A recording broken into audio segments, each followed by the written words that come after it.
One, two, three. No.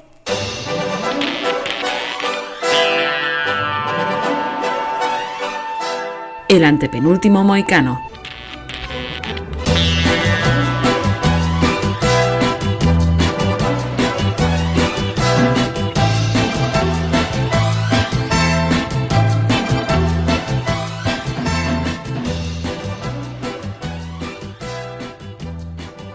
Muy buenas noches, bienvenidos a un nuevo programa del antepenúltimo mohicano.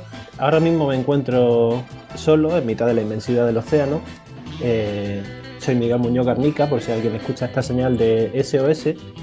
Y allí en una barca lejana creo distinguir una tenue presencia que, si no me engaña la silueta, es José Luis Fuentes. Bienvenido, José Luis. Hola Miguel, una silueta realmente inconfundible. Y la botella que tengo en la mano no es que me esté emborrachando aquí en la soledad de mi barca, sino que estoy escribiendo un mensaje y lo lanzo al mar y parece que se está acercando a otra silueta que veo allí al fondo en otra barca solitaria, y quizá la botella llegue allí y no sirva de nada, porque si llega alguien que está tan solitario como yo, ya ves tú el esfuerzo, ¿no? Lourdes, ¿qué me dices? ¿Cómo estás en tu barca? Pasa el rato. Pues yo muy bien, me acabo de hacer un revuelto de hongos en mi barca, que es lo único que quedaba de comer. Pásame un poco. Traigo para todos. Pásame, colega, pásame un poco de esos hongos. A ver qué le parecen a nuestro Miguel, que está ahí esperándonos en el barco mayor.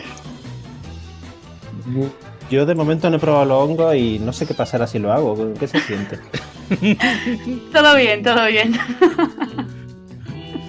Por empezar, se te pasa el hambre. Ya después hay que ver la película que vamos a comentar hoy para saber qué ocurre. Sí, para que pillen un poco el lore que estamos aquí, al que no estamos escribiendo, hoy venimos a hablar de una doble sesión que no es de dos películas como solemos hacer, sino de un relato corto y literario y una película. El relato es Una voz en la noche de William Hope Hodgson, uno de los autores de terror moderno más inexcusables, que fuerte ya nos lo tratará en detalle. Que les recomendamos además que para seguir mejor este podcast le den una lectura. Son unas 12 páginas más o menos, se puede encontrar en internet fácilmente. Y ese relato a su vez es el que inspiró la película que vamos a comentar, que se llama Matango, una película japonesa de ciencia ficción de 1963 dirigida por Ishiro Honda, conocido por ser el director de la primera película de Godzilla y bastantes secuelas posteriores de la saga. Matango tiene además la particularidad de que, siendo Hodgson un director de terror que tiene cierto predicamento, tampoco es que sea Lovecraft o Poe, no es ese nivel de fama, pero es un autor bastante prestigioso, tiene solo una adaptación cinematográfica, que es esta que nos ocupa. Tiene por ahí algún capítulo televisivo oscurecido por el tiempo, pero lo que es cine, esta es la única adaptación que está acreditada como tal de William Hope Hodgson, que no deja de ser curioso, ¿no? Que tenga que ser un director japonés dentro de un contexto tan diferente y en una época tan diferente el que se lleve a Hodgson a su terreno. Y veremos que, aunque la película y el relato difieren bastante, sí que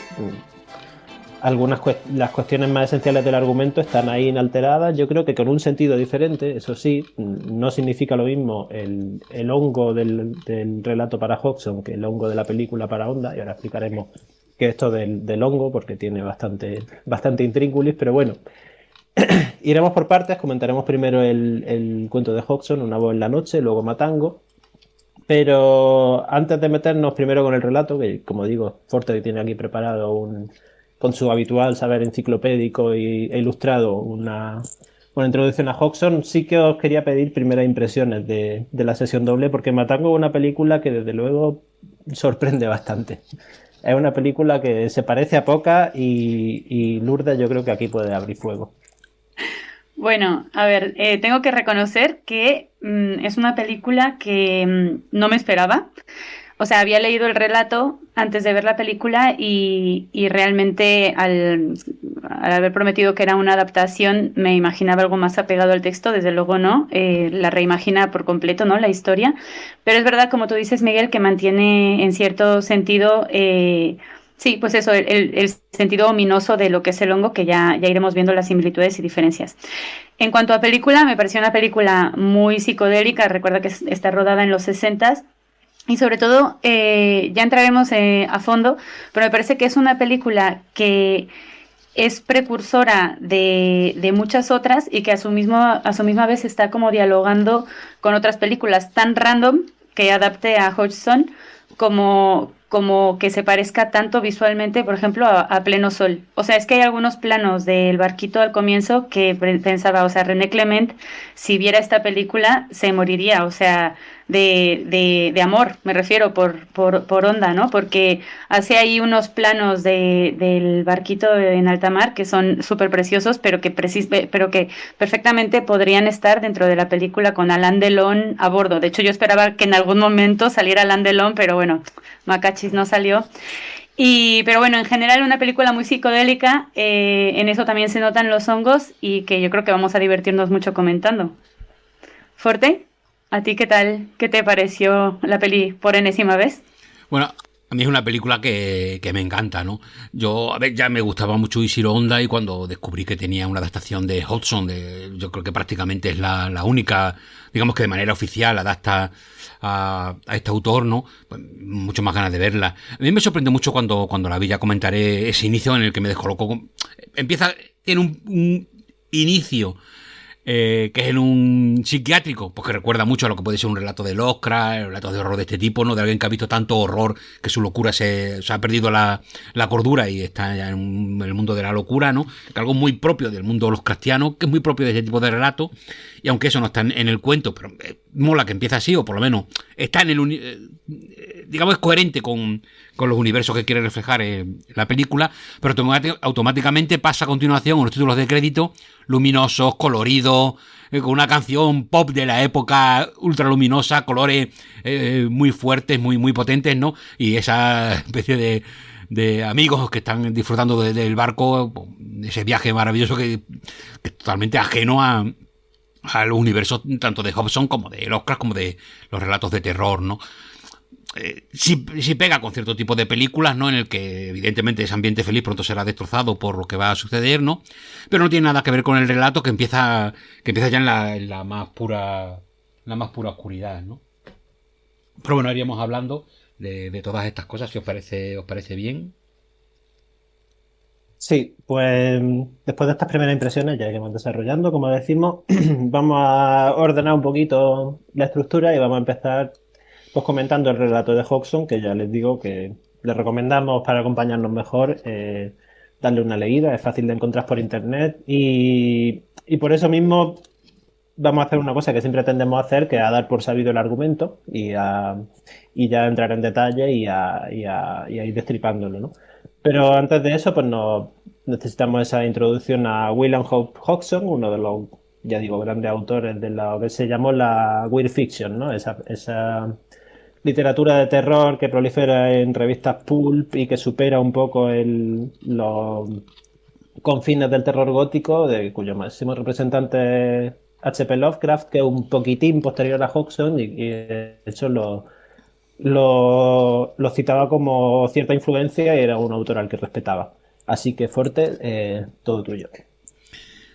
Bueno, pues, en fin, creo que lo he dicho lo que me parece la película. A mí la película me parece maravillosa. O sea, amo esta película de Honda, también por lo que habéis adelantado, porque tiene también un punto muy original, muy extraño. No sé, una película de una oscuridad increíble, que es quizá donde yo creo que donde más se emparenta, o puede emparentarse con estos escritores de principios del siglo XX, ¿no? ¿Quién era William Hope Hodgson? Pues bueno, era un escritor como que nace a finales, en el último cuarto de siglo. La fecha más oficial es 1867, aunque hay algunas que digamos que dicen que pudo nacer 2 años antes, en 1875. Lo que sí sabemos es que el año en el que muere durante la Primera Guerra Mundial. Un obús literalmente lo pulveriza en el año 1918. Comentábamos antes, fuera de cámara, lo comentaba también Miguel, que qué rabia que fuera justo pocos meses antes de que terminara la Primera Guerra Mundial, que si hubiera conseguido aguantar un poquito más, pues hubiéramos seguido conociendo más obras de este maravilloso autor, que por desgracia, pues bueno, pues vivió 40 y pocos años, ¿no? Perdón. Su obra, como ha adelantado también Miguel, ejerce una gran influencia en Lovecraft, reconocida por él mismo. Él era un gran amante de la literatura de de Hodgson. Hay 4 autores que para él son grandes influencias, y uno de ellos pues, está Dunsany, está Poe, está, bueno, en fin, hay más, pero Hodgson era uno de esos grandes que él consideraba una influencia directa sobre todo en esa capacidad de atisbar otros mundos, otros universos extraños, donde el horror no tiene nada que ver con lo que estamos habituados, no es casi una invasión, como apuntes de lo que él llevaría al extremo, que es ese horror cósmico, ¿no? Ese horror ante lo absolutamente desconocido y la pequeñez del ser humano enfrentado a esas vastedades cósmicas, ¿no? Donde el horror campa en sus anchas y donde somos tan insignificantes como para nosotros pueden ser las hormigas, ¿no? Es muy curioso, como comentaba antes, lo del inicio de la película de Onda, que empieza de una manera tan luminosa, cuando el relato de Hodgson empieza con una frase casi demoledora de oscuridad, ¿no? Que una frase, bueno, yo creo que cualquiera que lee el relato le encanta, ¿no? Era una noche oscura, sin estrellas. O sea, que con qué sencillez, ¿no? Algo que incluso nos puede parecer casi tópico, ¿no? Pero el relato empieza así y ya te ha metido de lleno en el universo de lo que va a suceder en el relato, ¿no? Porque un relato lleno de oscuridad, pero también de alguna manera, que esto también es una cosa que yo sé que Lourdes también lo va a profundizar en ello, ¿no? Que ese contraste entre la forma que tiene de mostrar la oscuridad Hodgson y cómo la muestra la película, con una película en la que se nota que han pasado casi medio siglo o más de medio siglo, ¿no? Desde que se publicara el relato, porque Una voz en la noche, que es el relato del que hablamos, es del año 1907 y la película, como os he dicho, del año 1963. Han pasado más de 50 años y se nota en el mensaje, la película es mucho más oscura que el relato. Y parece que no, porque el relato es una historia muy, muy horrible, muy triste, pero queda ese toque de tristeza, casi diría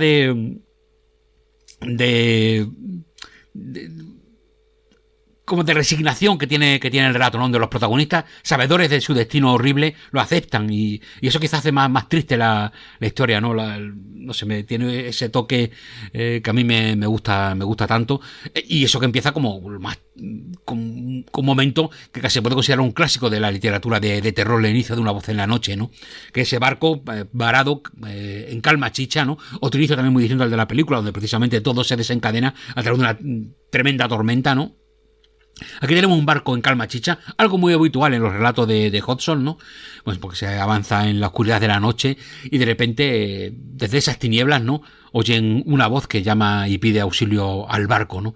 Y cuando ellos van con los faroles para iluminarlo, la persona que está en la barca le dice que por favor, que escondan la luz, que no se le vea, ¿no?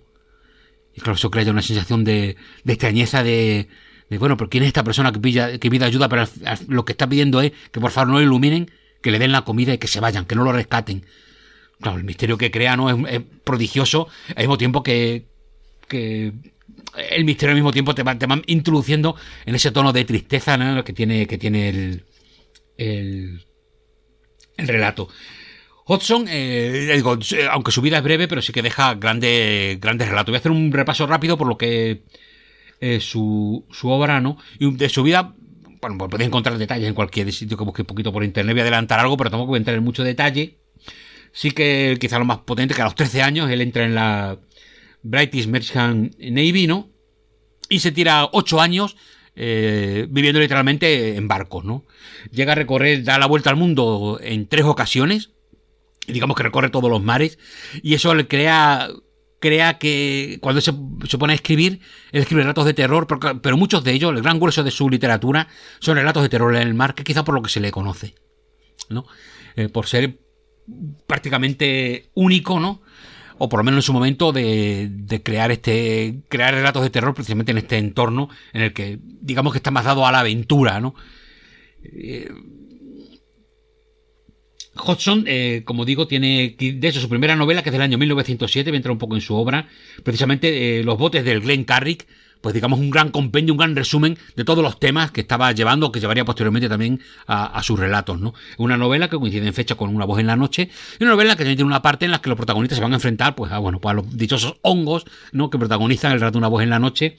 También aparece en esta novela, en la que también veremos pulpos gigantes, cangrejos gigantes atacando el barco, la sensación de personas encerradas en un sitio del que no pueden escapar, sufriendo un acoso continuo del que no pueden escapar, creándote una angustia increíble, ¿no?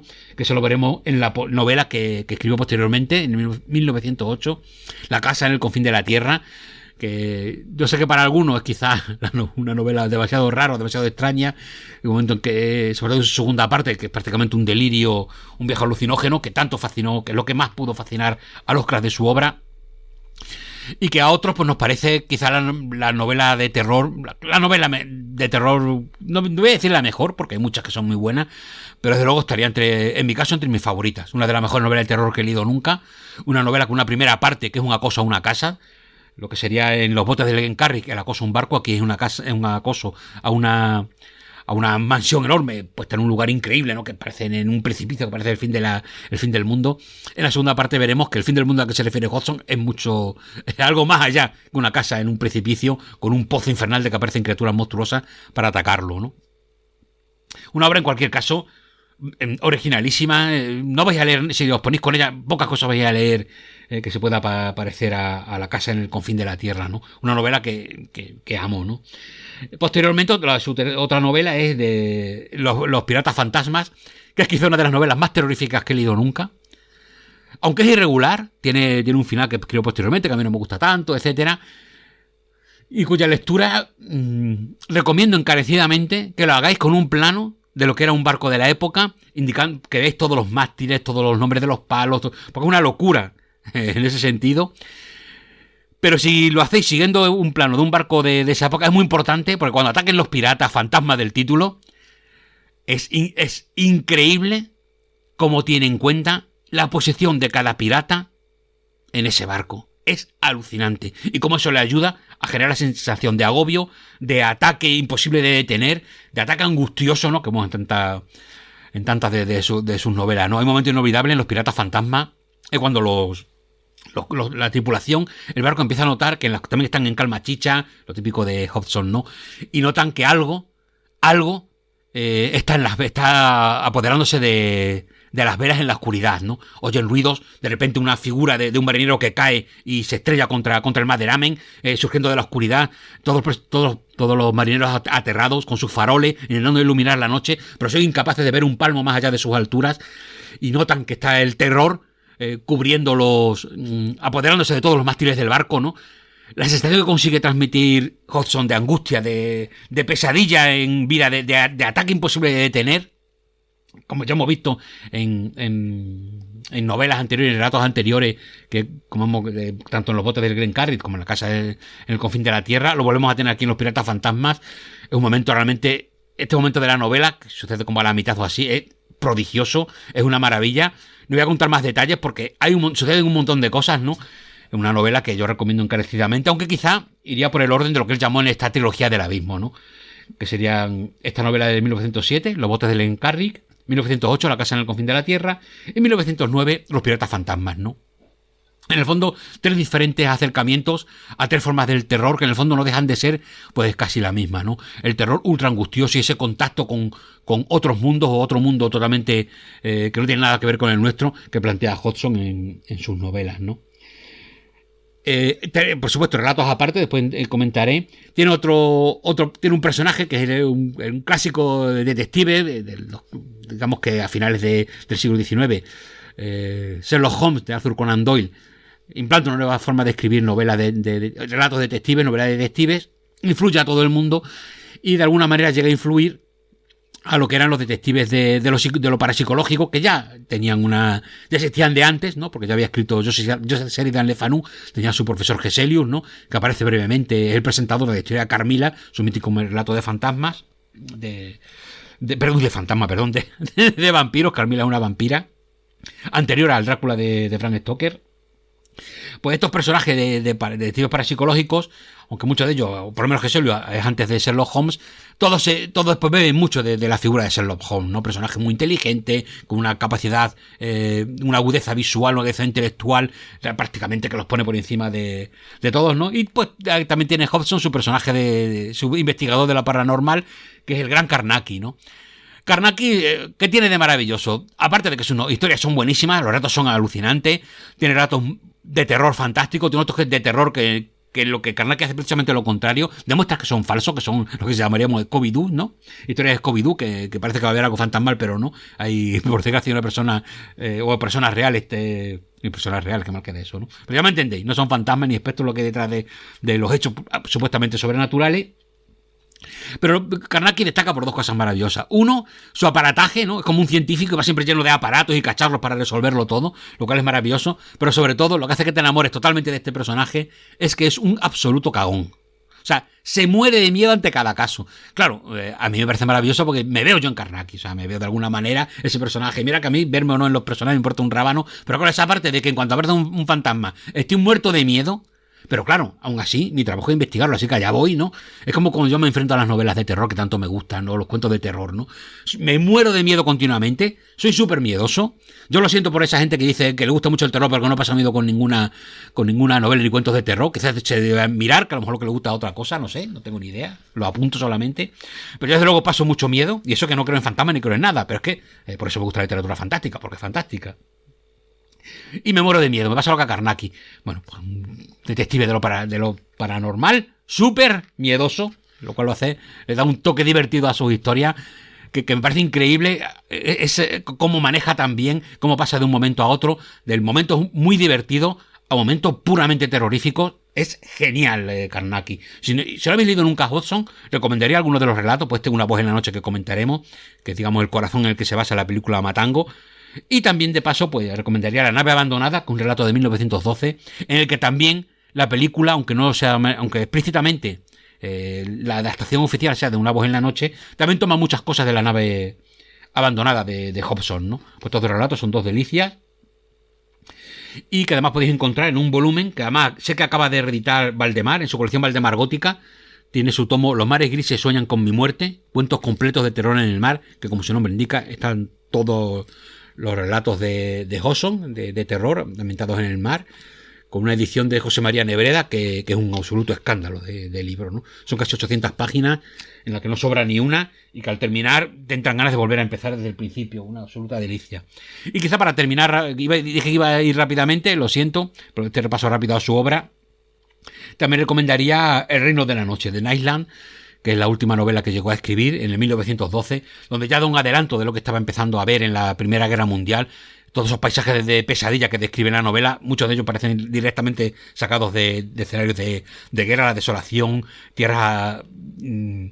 Hay una descripción de algunos páramos de este sitio alucinante, que literalmente está describiendo grandes páramos llenos de agujeros de obuses, ¿no? Y de desolación total, donde los personajes avanzan totalmente aterrorizados porque en cualquier momento pueden morir. En The Nightland es por una gran figura misteriosa que con su luz, con una especie de faro, ilumina continuamente ese páramo bestial, ¿no? Donde quien es iluminado por esta luz directamente muere, ¿no? Por cierto, quienes conozquéis el juego, Claroscur's Expedition 33 o Expedición 33, pues quizá también algo, entre comillas, de esto, de inspiración en esta novela, creo que puede haber. Y si no la hay, pues una coincidencia maravillosa siempre, ¿eh? No lo digo en detrimento. Pero para que veáis que de alguna manera, a día de hoy, esto sigue, la obra de Hodgson sigue llegando de muchas maneras al presente. Y bueno, quería ir rápido sobre estas novelas y relatos de Hodgson, una presentación breve, solamente animaros a que lo leáis. Ahora ya cuando analicemos la película iremos comentando qué diferencia y qué paralelismo, qué cosas sí respeta Onda y sus guionistas, ¿no?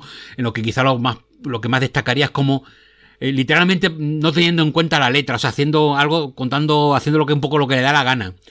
También cambiando incluso el espíritu, porque ya digo que Una voz en la noche tiene ese toque. Esto me gustaría después, si quieres, Lourdes, que profundices en ello, ¿no? Tiene un toque casi esperanzador, ¿no? Porque al fin y al cabo los personajes que están en la barca no quieren el mal, no quieren contagiar al resto. Hay aún permanece un poco de humanidad, cuando precisamente el relato de Onda en lo que incide es en la falta de humanidad que puede llegar a tener los seres humanos, ¿no? En momentos de crisis, ¿no? En momentos de peligro, ¿no? Cómo puede salir lo mejor de nosotros. También sale lo peor, pero en la película lo terrible, la gran oscuridad que presenta esta película es que los pocos personajes que intentan hacer el bien fracasan.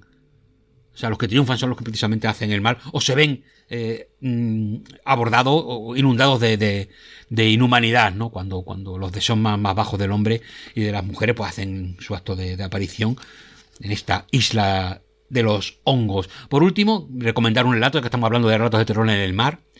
Hay otro relato maravilloso, en fin, de novelas de aventura no voy a entrar porque me volvería loco, ¿no?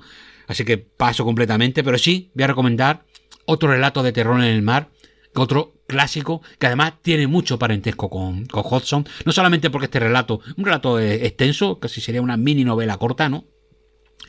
También está dividido en dos partes, una parte más aventurera, que tiene su parte terrorífica, y otra parte que llega a una isla que literalmente llega a un mundo extraño, un mundo desconocido, es casi como las dos partes de La casa en el confín de la tierra, ¿no? Me estoy refiriendo al relato de 1963, Al otro lado de la montaña, de Miquel Bernanos, que junto a La casa en el confín de la tierra pueden ser los dos relatos más extraños, más terroríficos, más alucinantes que podéis leer dentro de la literatura fantástica. Dos recomendaciones absolutas que hago por encima del bien y del mal. Si no os gusta, pues lo siento, pero creo que conocerlos nunca viene mal. Y en el caso de Hodgson, aunque La casa en el confín de la tierra nos guste, o nos parezca tan alucinante, yo creo que también Miguel nos puede contar un poco de esto, porque yo sé que a él La casa en el confín de la tierra no le gusta tanto, pero sus relatos en el mar, sé que es un enamorado de ellos, así que bueno, por un lado o por otro, Hodgson siempre va a tener algo que os va a encantar. Y como recomendación al margen, bueno, pues ahí está Lovecraft, pero apartándonos de Lovecraft, pues tenemos este relato de Miquel Bernanos, Al otro lado de la montaña. Vuelvo a repetir el título porque sé que a veces hablando, pues entre que hablo deprisa y se dice el nombre y dice, ¿qué has dicho? Bueno, lo repito, pues que no, otro relato maravilloso que recomiendo encarecidamente si os gusta Hodgson, y si no os gusta, pues yo lo recomiendo igual. Vaya. Bueno, has compensado fuerte porque efectivamente a mí el Hodgson marítimo me gusta mucho, y de hecho cuando voy a la playa tengo por costumbre llevarme el libro de Valdemar de los relatos completos de terror en el mar y leérmelo ya a las orillas para evocar presencias espectrales. Y cuando el mar está nublado y tal, y hay neblina en la playa y te sientas en la playa delante del mar a leer, gana mucho el libro. La casa en el confín de la tierra no me gusta tanto, para quien no lo haya leído, decir que básicamente es una novela partida en dos. La primera mitad es un asedio sobrenatural que es muy bueno, pero luego es un delirio cósmico en el que yo no entré nada. Pero has mencionado la mini novelita de Bernanos, Al otro lado de la montaña, que por ahí compensas porque me encanta. Yo creo que esa es una de las cumbres del terror de todos los tiempos. O sea, me parece una alucinante lo que consigue ahí Bernanos, que trasciende con mucho el típico relato de revista pulp y tal. Es otra cosa. Es una especie de reflexión existencial increíble, sin salirse nunca del género y sin este complejo que tienen muchas veces los escritores más contemporáneos de no, yo no estoy escribiendo terror, lo mío es otra cosa. O sea, es terror puro, pero a la vez es algo que va mucho más allá de los mecanismos más básicos del género, ¿no? Y yo, de hecho, ¿sabes?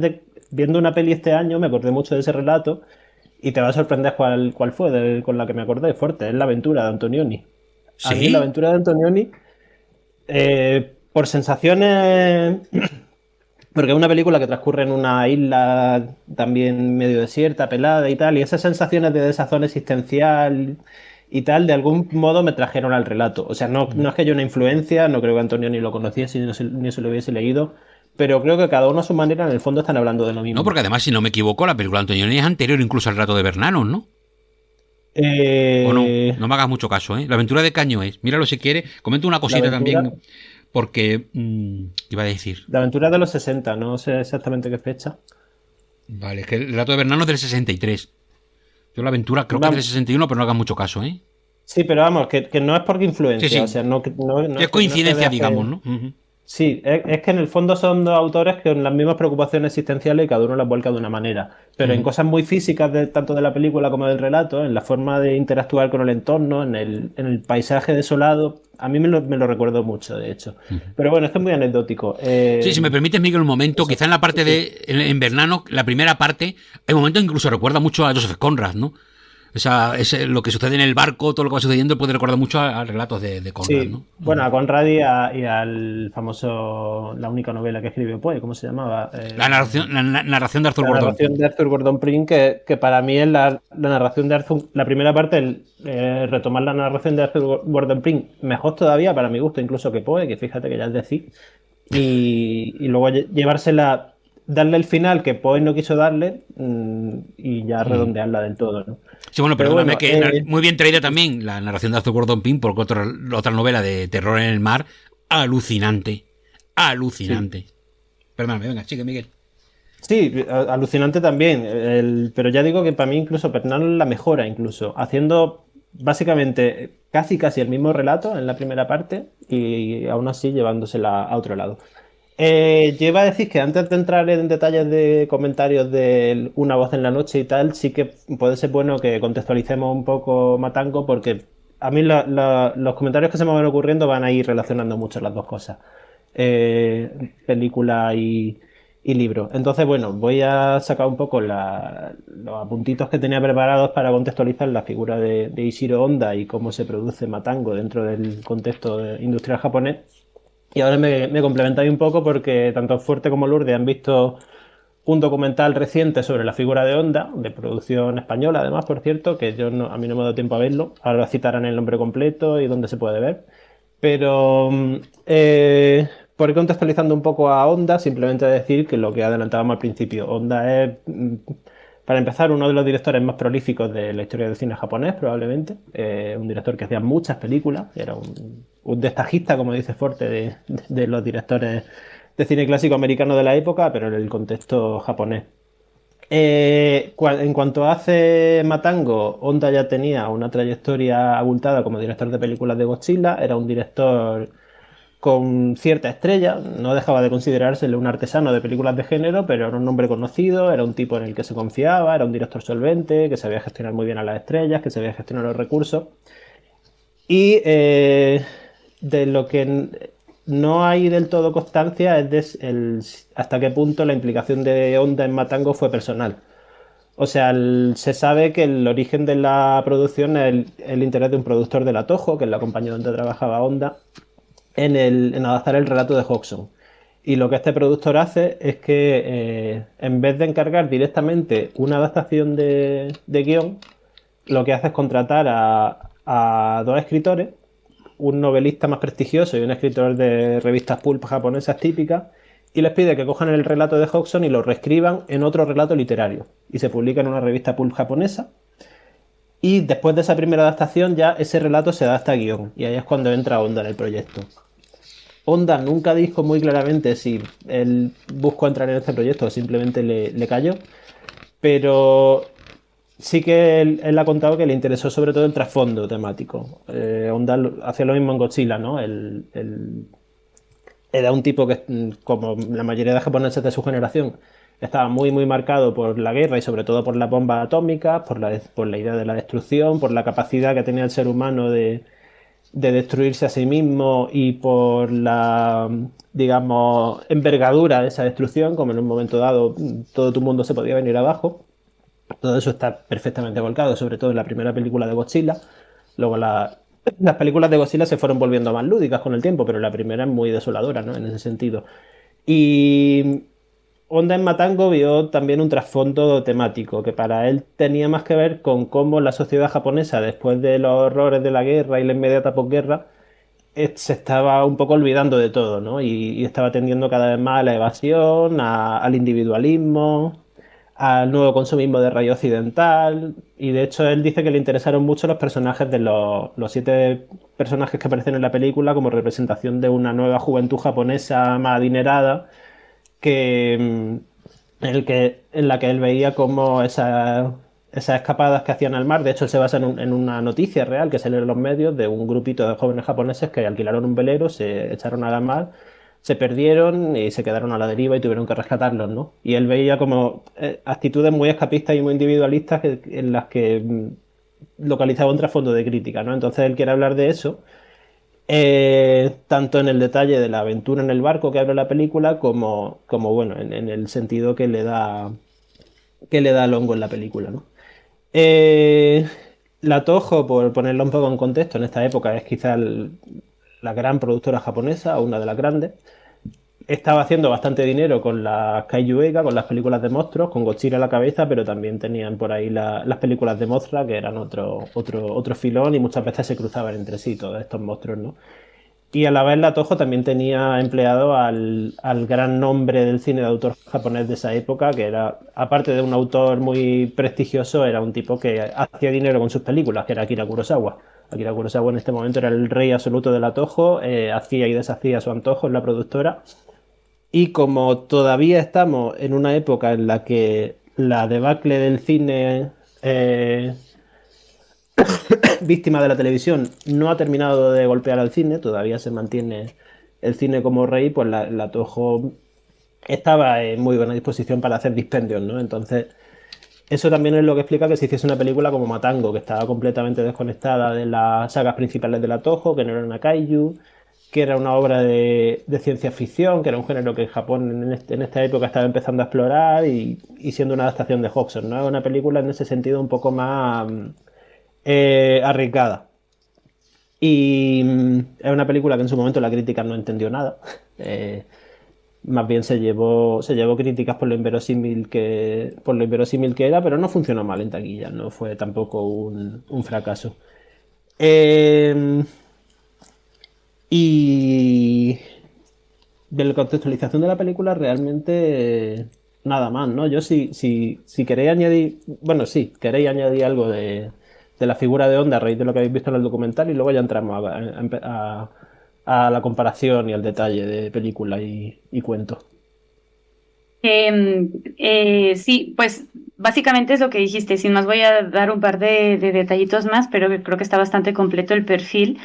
Entonces, el documental que vimos Forte y yo es uno que se llama Memorias de un director de cine, Ishiro Honda, que está hecho por el español Jonathan Villés y es reciente, es de 2024. Realmente no, pues tiene eso, un año y poquito.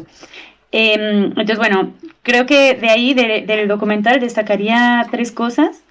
Y luego, Fuerte, si ves que hay algo que me derrapó, me dices o completas o lo que sea. Entonces, el primero que me llamó mucho la atención, sobre todo que yo vi el documental ya después de haber visto la película, es que Ishiro Honda nació en un pueblo de la montaña, o sea, es decir, la reforma Meijin, que es con la que se abrió Japón al mundo occidental y de repente entró toda esta industrialización y avances occidentales en un mundo que era como completamente tradicional, digamos que a Honda, desde que era, o sea, cuando era pequeño, era algo ajeno a él, o sea, él vivía en un pueblito de la montaña, entonces realmente él vivió un Japón, un estilo de vida muy tradicional, muy antiguo, ¿no? Y fue cuando se fue a estudiar que descubrió todo esto. O sea, él se enamoró del cine desde muy pequeñito y se enamoró del cine además viendo el último de Murnau, que me parece un detalle muy bonito de incluir porque también es como una obra también muy humana, ¿no? Entonces, en el fondo, a él lo que le interesó de esto fue hacer que las personas sintieran y pensaran, ¿no? A través del medio del cine. Entonces me pareció como muy interesante que pensara en cómo crear sentido y cómo darle un sentido específico a través de la imagen. Entonces, bueno, él se fue a la capital, descubre el cine y también descubre pues ese otro Japón que había y que él no había visto hasta el momento. Kurosawa como tal no fue a la guerra, si no entendí mal, pero se conoció con Honda en el periodo de entreguerras y se hicieron muy amigos. Y después, pues bueno, ya cuando volvió Honda de la guerra, pues se pone a hacer películas. Él pasó una temporada en China, realmente por lo que entendí, Honda sí no es que no quisiera luchar por su país, pero sí que se vio obligado a hacer cosas que no quería hacer durante la guerra. Entre ellas, una era regentar una especie de burdel para el ejército, cosa que él también estaba, bueno, muy en contra. Pero bueno, entonces esto ocurrió en China y al parecer tuvo bastante contacto con los nativos, le cogieron bastante cariño cuando le apresaron Y incluso cuando acabó la guerra le sugirieron que sí se quedaba, ¿no? Pero bueno, él quería volver con su mujer y se terminó volviendo a Japón. Pero hay otro detalle bonito que apunté, que es que cuando él escribía, o sea, llevaba sus guiones a los rodajes, en la parte de atrás del guión solía poner un proverbio chino que dice: leer buenos libros, conversar con gente buena y hacer buenas acciones son el camino para ser una buena persona, una persona mejor. Entonces digo que también en ese fondo, en el fondo Honda creo que es un tipo también con un trasfondo humanista interesante, ¿no? Una impronta humanista interesante y que justo, como dijiste, Miguel, me parece que esta es una de las principales diferencias que puede haber entre el relato de Hodgson y la adaptación al cine en Matango, porque en el relato de Hodgson vemos dos personajes que son parte de la tripulación, cada uno tiene su función, pero son funciones no tanto humanas como de actividad. O sea, pues no, o sea, el capitán tiene su función, el pescador tiene su función, el vigía tiene su función. Y en cambio, en Matango, las funciones que cumplen los personajes son más bien funciones sociales distintas, ¿no? Tenemos al típico pervertido insoportable, tenemos al pijo que cree que todo lo puede comprar con dinero, tenemos al profesor, al estudiante, al creativo, ¿no? Entonces tenemos como distintas aproximaciones al ser humano y digo, con el trasfondo humanista que tenía Honda, tampoco me extraña que haya sido así. Otro dato, y ya te dejo a ti fuerte para que digas, para que completes, que me pareció interesante, es que también mencionaban mucho la relación entre Honda y Kurosawa. Precisamente cuando a la Toho le empezó a ir mal y ya no tenían los medios, incluso salen algunos fotogramas de las últimas películas de Kaiju que habían hecho y eran de verdad terribles, o sea, en plan unos disfraces que parecían hechos por mí y por mis hijos, o sea, muy, muy lamentable. En esa última etapa, él también dice, bueno, pues ya está, o sea, digo, esto, yo ya no quiero participar en esto, y se pone a trabajar con Kurosawa de pues, ayudarle en sus películas. Y realmente es interesante porque en una entrevista le preguntaron, oye, ¿y tú no querrías dirigir? Y él dice que no, que realmente a él no le importaba tanto lo de dirigir o no, que lo que quería era hacer cine y que no veía una forma mejor de hacer cine que ayudarle a Kurosawa, que era un grande. Entonces también ahí se ve un poco la relación de amistad tan bonita y el interés verdaderamente creativo que tenía, ¿no? Más allá del gran ego que a veces tiene la gente en el cine, ¿no? Entonces algo que también a lo largo del documental mencionan varias veces, ¿no? De la gran persona que era. Y bueno, yo creo que eso es lo que destacaría, o sea que me parece que es un tipo que auténticamente estaba interesado en la humanidad, a pesar de que luego fuera tan oscuro, ¿no? En algunas de las, ¿no? frases o discursos de las películas que hacía, pero eso, o sea, como destacaría su trasfondo humanista, que creo que es algo también interesante. Fuerte. Qué parrafada. No, pero me encanta que hayas recordado esa entrevista en la que cuando le preguntan eso, que incluso la Toho le ofrece que si quiere hacer una película y le dice que no, que su prioridad es que Kurosawa, que es un maestro, y claro, ya le quedaban pocos años y era que ayudarle a hacer todas las películas que fuera posible, porque se ve que iban a ser obras maestras, ¿no? Hablas de una humildad que en el mundo del cine es difícil de ver, ¿no? También hay que destacar que Kurosawa confiaba absolutamente en Honda. O sea, lo que Honda decía que estaba bien, él ni lo cuestionaba. Lo que habla también de lo que comentabas, Miguel, ¿no? Del prestigio que tenía Ishiro Honda dentro de la cinematografía japonesa y dentro de la Toho en particular, ¿no? O sea, la confianza absoluta. También habían sido amigos, conocidos, ¿no? Otra cosa que cuenta el documental. El documental está muy interesante. Es una lástima que no pueda haber imágenes de las películas, pero es que la Toho con las películas de Godzilla es para hacérselo mirar, ¿no? Porque vaya forma tan horrenda de gestionar el legado en todos los sentidos, ¿no? Pero es bonito esto que cuentas, ¿no? De Honda. También el documental entra en esta parte que también has comentado tú, ¿no? De cómo van a la guerra. Kurosawa se libra porque familiarmente tiene influencias y consiguen que se libre de ir sobre todo a la parte de China, ¿no?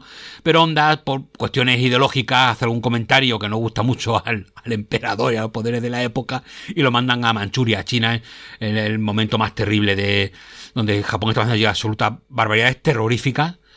No me extraña que Ishiro Honda quedó marcado por esta experiencia realmente trágica. Y también comprensible que los chinos odien a muerte a los japoneses, como olvidar, ¿no? ¿Cómo no odiarlos, ¿no? Con las barbaridades que hicieron allí. No solamente las que se comentan en el documental, sino que es que hay más. O sea, se hicieron muchos experimentos médicos. Es una pesadilla lo que ocurrió en China cuando estuvieron allí, los japoneses estuvieron ocupándola, ¿no? Ocupando parte. Y eso me gusta que salga en el documental y cómo Honda recuerda esos momentos y cómo intenta poner en pie el horror que vivió allí, ¿no?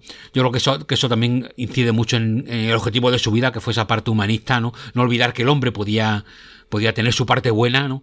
Pero como veremos en Matango, no renuncia a que cuando el hombre o el ser humano saca lo peor de sí, realmente es horrible, ¿no? O sea, vemos la horrible y sobre todo la oscuridad de Matango, en la que, como comentaba antes, digamos, la oscuridad vence a los que intentan hacer el bien, porque los que hacen el bien fracasan, ¿no? Que me parece el mensaje más oscuro de la película, contrariamente al relato de Hodgson, donde esa humanidad persiste. Hay una cosa muy, muy chula que existe en la película, muy potente, porque al principio, la primera vez que sale la palabra Matango, sale escrita en una caja, y unos hablan de que puede ser un nuevo tipo de hongo que está experimentando ese barco, ¿no? En el que han encontrado el hongo, o sea, un hongo varado en esa isla a la que llegan los protagonistas después de una enorme tormenta y etcétera, ¿no? Pero una cosa muy interesante que dice más adelante, ¿no? Lo dice un personaje, ¿no? Como dice Matango. Matango designa a alguien que ha perdido su humanidad. Y lo dice justo en un momento en el que vemos cómo en la película a todos los personajes le está sucediendo eso, que pierden su humanidad. Después llegará el hongo, cuando ya muertos de hambre y totalmente cruzados por la desesperación, comen de ese hongo y se contagian, ¿no?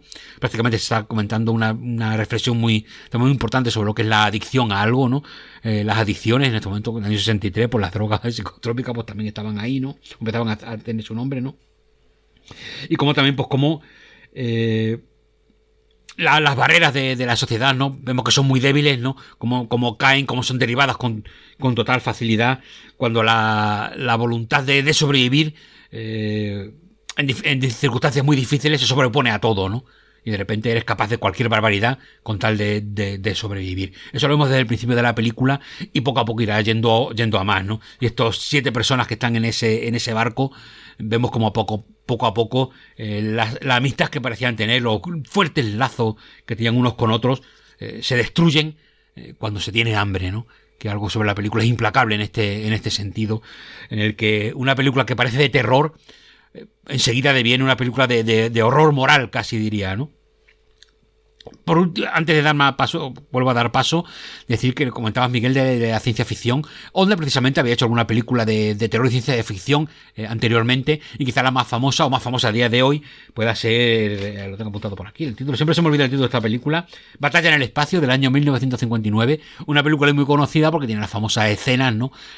Sobre todo en la batalla final, que tanto inspiraron, por decirlo suavemente, la batalla final de la hoy conocida como Star Wars, ¿no? Pero para todos los que tengan miedo, pues la Guerra de la Galaxia, la película de George Lucas del año 77, esos planos interiores de las naves cuando va diciendo rojo 4 a rojo, bueno, literalmente están calcados de batalla en el espacio. Tampoco mucho más, pero tampoco mucho menos. Es que a veces lees sobre esta película y parece que la han plagiado, que la Guerra de la Galaxia prácticamente lo saca todo de ahí, y no, saca estos planos concretos del interior de los cazas, ¿no? En la parte final de la batalla, que ya es bastante, pero bueno, es una película que se pasó por televisión en Estados Unidos, probablemente Luke y la gente de su generación la viera, le impactara, y evidentemente pues también se ve reflejado eso en la Guerra de la Galaxia. Esto como curiosidad, ¿no? Para que veamos cómo el cine de Onda, no solamente por el mitiquísimo Godzilla, sino por otros muchos aspectos, pues llega o cala profundamente en el imaginario cinematográfico posterior, ¿no? Lo cual también dice mucho de Onda. Y eso que, por desgracia, al menos en mi caso, no he conseguido ver ninguna de sus películas realistas, que en el documental comentan algunas y tienen pinta de ser también interesantísimas, ¿no? Tienen que ser muy potentes, películas de guerra, películas románticas también. No sé, me encantaría poder ver esas películas, pero bueno, por el momento está... Bueno, yo, o por lo menos para mí, no he conseguido ver ninguna, lo cual realmente me desespera, ¿no? Viendo el documental, pues me desespero un poco más, porque encima, cuando te dicen que son buenísimas, digo, no te pasa Además, un poco también, Lourdes, un poquito. Sí, o sea, es que te ponen los colmillos largos y claro, no hay forma de verlas, ¿no? Y además es que también hay otra cosa que en el fondo tú notas como ahí la consistencia, o sea, yo creo que es la otra mitad ¿no? La otra cara de la luna que nos falta ver de Onda, porque también, por lo que mencionaban, ¿verdad, Forte? al parecer sus historias se basan mucho también en cuestiones que él mismo vivió con su mujer, o sea, digo, del tipo, pues no quería que se casara conmigo porque yo iba a ir a la guerra, ¿no? El suegro, o de qué pasa con el soldado cuando vuelve de la guerra y está ahí su esposa, o sea, es como que parece que hay cosas que incluso estaban basadas en su relación marital. Y otro detalle que no dijimos es que, porque me pareció un detalle de lo más bonito, que Onda solía dejar sus guiones tirados ahí en el salón de casa por la noche, como quien no quiere la cosa, con la esperanza de que su mujer les echara un ojo. Y al día siguiente le preguntaba, oye, ¿y pudiste ver el guión? ¿Y qué te pareció? ¿No? O sea, así como Kurosawa se fiaba de Onda, Onda se fiaba de su mujer y me parece algo de lo más bonito, ¿no? También. Oye, ¿y qué les parece si hacemos una primera puesta en común del hongo? Porque llevamos todo el rato hablando del hongo y del hongo, pero creo que es interesante, sobre todo porque creo que es verdad que hay como similitudes entre los dos, ¿no? O sea, que se puede establecer cierto paralelismo entre Hodgson y Onda, en el sentido de, bueno, los dos viven en un país que en el fondo es una isla, ¿no? Los dos están rodeados por el mar como ese sentimiento de lo ominoso, lo que hay más allá, lo desconocido. Además, si Hodgson fue marinero y luego Onda fue a la guerra, pues también, ¿no? O sea, en ese sentido dominan un poco lo que es el vivir como, ¿no? El náutico ahí en alta mar. Sin embargo, la idea del hongo me parece que es algo que es completamente distinto en los dos casos. Yo creo que, como adelantaste, Forte, el trasfondo de Hodgson es mucho más esperanzado en el sentido de que termina creyendo en el sacrificio humano, pero también eso puede venir influido por el hongo, ¿no? O sea, es verdad que los personajes en el relato de Una voz en la noche, el personaje esponja, ¿no? El que se está convirtiendo en hongo, se acerca como con cuidado para tratar de no contagiarles a ellos, ¿no? Se vuelve a la isla como resignado a, bueno, pues ya está, o sea, vamos a morir, vamos a convertirnos en esta especie de bicho hongo, pero justo lo que intenta es evitar hacer daño a otras personas. En ese sentido, los personajes mantienen su agencia, ¿no? Entonces ahí el hongo parece más bien ser algo que te va infestando, pero no controla como tal tu mente, más que por el deseo de comer más, ¿no? Pero también en parte motivado por el hambre. O sea, es como hambre y que algo que te parecía repugnante, porque se menciona, ¿no? Lo mal que olía al principio el hongo y cómo al final, después de haber estado en contacto con el hongo tanto tiempo, como que se naturaliza y te termina gustando y terminas comiéndolo, ¿no? En cambio, en la película de Onda, en Matango lo que vemos es un comportamiento completamente distinto. Pareciera como si en Matango el hongo tuviera más poder todavía sobre las personas. No sé, ¿cómo lo ven ustedes? Porque yo no sé si es que el hongo tenía más poder sobre las personas en el sentido de control mental, o si es una cuestión más de adicción o que te ponga como de manifiesto lo que ya de suyo traían las personas, ¿no? Ese egoísmo. No sé, ¿cómo lo ven ustedes? El tema del hongo. A ver, yo lo resumiría en dos palabras y voy a necesitar un poco de tiempo para desarrollar esto, espero no enrollarme mucho. Me encanta. Pero, o sea, yo creo que para Hodgson el hongo es fatalidad y para Onda el hongo sería deshumanización. Es decir, para Onda el hongo lo que hace es que los personajes liberen un auténtico yo deshumanizado en el sentido de individualista, fijado totalmente en la evasión de la realidad, que hace que unos personajes que ya están condenados desde el principio, porque Onda lo dijo en la entrevista, son manifestaciones de los males del Japón contemporáneo, consumista, occidentalizado y que ha olvidado por completo los sufrimientos tan recientes que tiene todavía, ¿no? En ese sentido, o sea, Onda no pretende rescatar a sus personajes ni desde el principio. Son personajes que ya desde el principio evidencian fricciones, ¿no? Y incluso están... hay una diferencia fundamental, ¿no? Que es el... De hecho, si tú quieres localizar dónde están las diferencias entre película y relato, si tú cuentas el relato principal de la película, sin tener en cuenta que tanto película como relato tienen un relato marco que marca todo lo demás, en el caso del cuento es el encuentro en mitad de la noche de la goleta con el hombre afectado por el hongo, y en Matango es mucho más breve el relato marco, pero es ese hombre que cuenta la historia, ¿no? Si le quitas el relato marco y te quedas con el relato principal, lo puedes resumir igual, que hay un grupo de personajes que naufraga, que llega a una isla invadida por un hongo maligno que crece por todas partes y que al comer ese hongo descubren que su sabor es adictivo, pero que el hongo tiene la capacidad de invadir sus cuerpos hasta monstruificarlos. Eso es básicamente igual, ¿no? Pero ¿en qué cambia la cuestión? Pues primeramente en la elección de personajes. O sea, el Hodgson que coge una pareja, un matrimonio, una pareja de náufragos, casi recién casados, si no recuerdo yo mal, eran recién casados o sí, ¿no? Que pese a todas las fatalidades no dejan de amarse nunca y no dejan de decir incluso cosas que suenan tan inocentes como por lo menos estábamos juntos en esta isla y por lo menos pasamos estos padecimientos juntos. Honda, ¿qué hace? Coge una representación de la sociedad japonesa contemporánea que cada uno de sus representantes lo que encarna son los males sociales que vienen detrás, ¿no? O sea, ya dentro de la elección de personajes hay esa voluntad de señalar, ¿no? Y en ese sentido yo creo que lo que el hongo hace para Honda, o lo que lo hace interesante, es que desata a esos personajes. Los muestra como lo que realmente son, como monstruos en un sentido individualista, evasivos, y no son tanto monstruos amenazantes que ataquen a los demás, que también, pero principalmente son monstruos que disfrutan de una desinhibición total, y en una desconexión del mundo y de los demás que los rodean. Y de hecho el personaje que cuenta la historia dentro de ese relato marco, el profesor, que es el único que sobrevive en la isla, al final lo dirá, no sé si lo dice tan claramente, pero si no casi, tendría que haberme quedado en la isla, porque Tokio es como aquella isla, pero por lo menos la isla no esconde lo que es. Pero en el fondo es lo mismo, la isla de los hongos y Tokio. Y yo creo que Hodgson lo que hace es muy interesante también, que es Hodgson, hay que ubicarlo también en la época donde se hace el relato, ¿no? Es que es una época en la que está en choque una concepción completamente teológica o cristiana del mundo con una concepción materialista. Y Hodgson saca mucho de esa puesta en tensión. ¿Por qué? Pues porque el personaje principal del relato, que es el hombre afectado por el hongo, no deja de darle un sentido cristiano a todo lo que está viviendo, ¿no? En el fondo él habla de cómo esto es la voluntad de Dios, cómo Dios le guía, cómo pese a todo Dios está ahí para darle ese acto de piedad final que le dan el resto de personajes cuando se lo encuentran. Y en ese sentido lo que hace el relato marco es muy interesante, ¿no? Porque el relato marco de Hodgson lo que hace es a un personaje marcado por la fatalidad inevitable le da un acto de piedad, que es escucharle y darle alimento y hacer que cuente su historia. Y el personaje lo dirá claramente.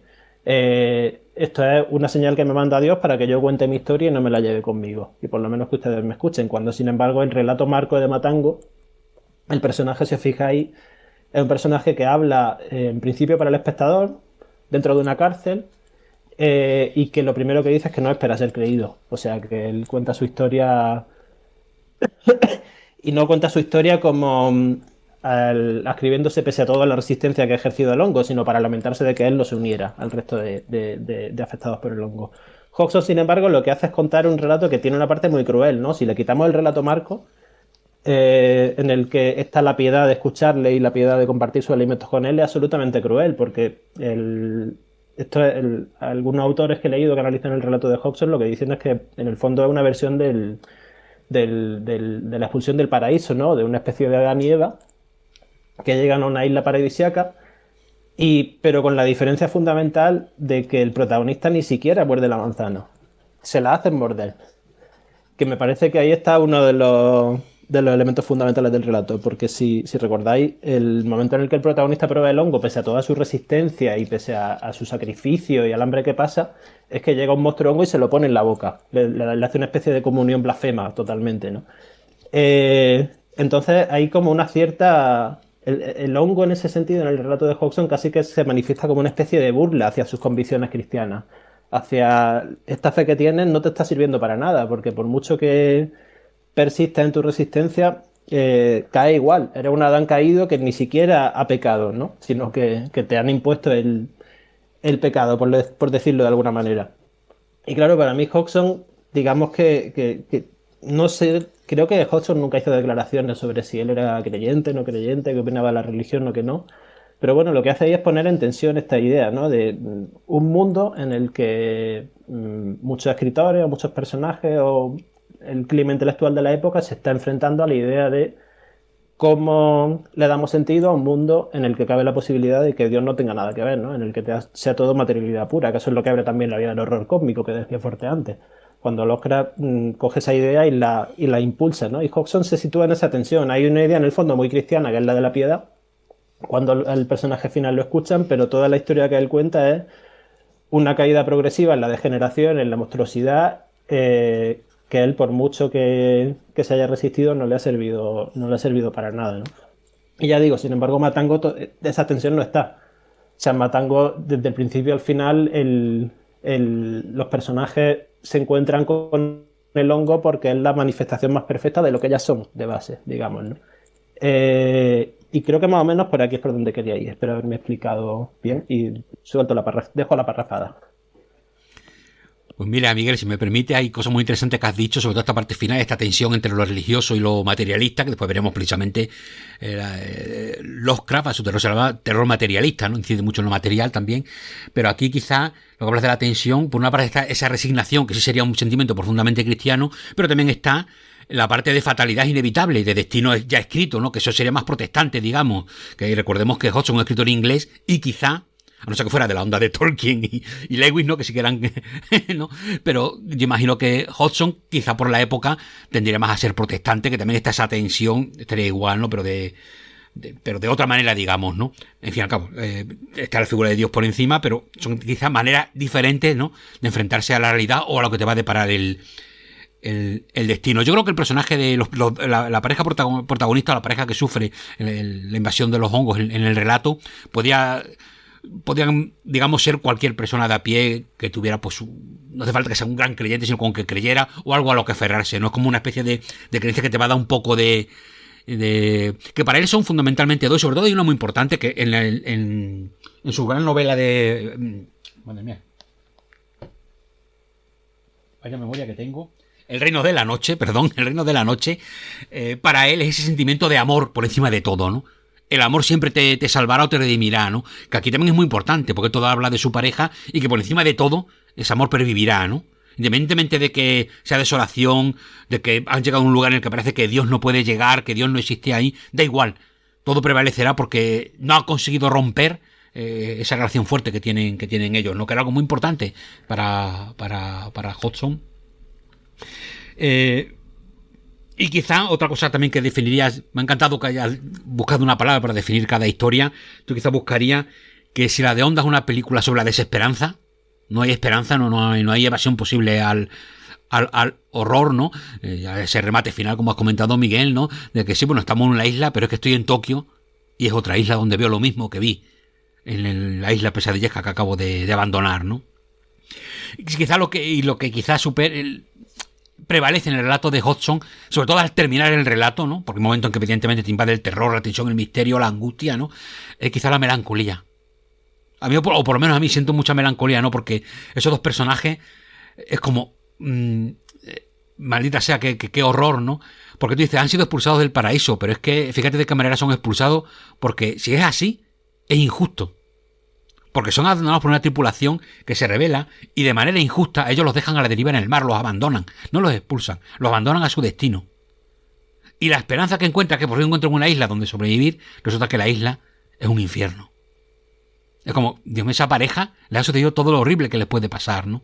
Entonces, en ese sentido, también hay muchas cosas para ver ahí, ¿no? Un relato maravilloso que tiene tanta lectura, tantas cosas para añadir, que parece que no se acaba, ¿no?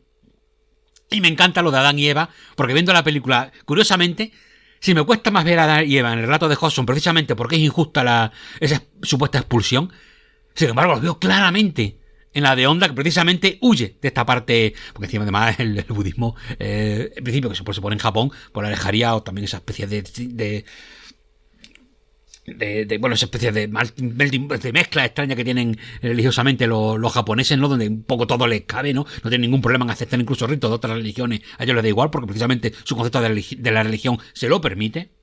Sí que hay un momento que es muy Adán y Eva en el momento vamos, que yo prácticamente estaba viendo la serpiente, ¿no? Y me encanta también cómo juega con eso, que es el momento en que uno de los personajes que no quiere probar el hongo, cuando accede a probarlo es porque se lo ofrece la chica guapa del grupo, ¿no? Le dice, toma, pruébalo. Sí. Se lo da y él lo muerde, ¿no?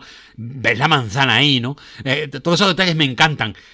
Que lo apunta, está ahí, y no es una película en la que vas a decir precisamente la de onda, mientras que sí puedes buscar trasfondos más o menos religiosos, de creencia. También en la época, Miguel, también en esa época, y sobre todo cuando trata temas tan impíos, el recurrir a que los personajes tienen esas creencias potentes, pues también le sirven para describir a sus personajes, ¿no? Esa parte, como comentaba Lourdes, como comentabas tú, hay esperanza en esos personajes, y aunque están dominados por lo horrible, intentan tener ese momento, no quieren contagiar al resto, quieren avisarlos, ¿no?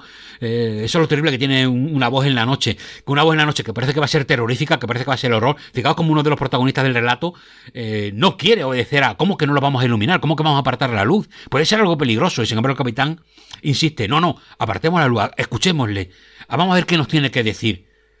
Mientras que otro desconfía, ¿no? Que es lo normal. Oye, en la oscuridad nos dicen que apaguemos la luz, no, igual nos atacan, nos asaltan. Sin embargo, uno confía, y esa confianza tiene un premio también, que es el que, gracias a esa confianza en que no conoces, te cuenta su relato, que es una advertencia: no vayáis a esta isla, ¿no? Como todos los buenos actos sí que tienen una compensación. Los buenos actos del protagonista tienen ese momento de piedad en que un barco desconocido se apiada de ellos y les da el alimento. Eso en Onda desaparece por completo. En Onda no hay nada de eso. Todos los actos de piedad, al revés, tienen su castigo, ¿no? Y eso me gusta mucho, ¿no? Como precisamente el desconfiar te puede salvar. Si desconfías de los hombres, te va a salvar. Porque si no cierras la puerta, hay un loco o dos que por la noche van a violar a las chicas, las van a asaltar. Es todo muy, en ese sentido, la película de Onda, o sea, se mete a saco sin ningún tipo de pudor, ¿no? Hay momentos en la película son realmente, ya digo, que no sé hasta qué punto es terrorífica o es tan horrible moralmente que da pánico por eso, ¿no?